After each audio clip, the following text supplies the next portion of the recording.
ونسكي ومحياي ومماتي لله رب العالمين آمين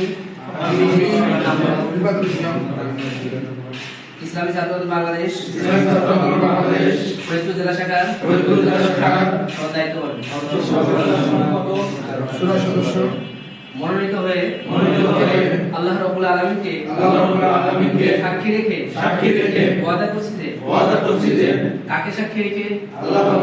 সবাই আমার মনের মধ্যে রাখবেন কাকে সাক্ষী রেখে আমি ইসলামী ছাত্র আন্দোলন বাংলাদেশের মূল লক্ষ্য হাসিল কর্মসূচি বাস্তবায়নে সর্বাত্মক আমার জীবনের সর্বপ্রধান আমি ইসলামী ছাত্র আন্দোলন বাংলাদেশের নীতিমালা মেনে চলব এবং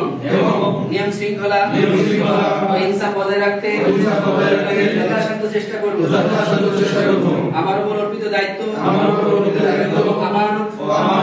যথাযথভাবে পালন করব আমি দেশে ইসলামী শাসন প্রতিষ্ঠা সংরক্ষণের লক্ষ্যে আজীবন ইসলামী আন্দোলনের সাথে সম্পৃক্ত থাকবো আল্লাহ তাআলা আমাকে এই ওয়াদা পালনের তৌফিক দান করুন। আচ্ছা, এবার হচ্ছে নিচে দেখেন।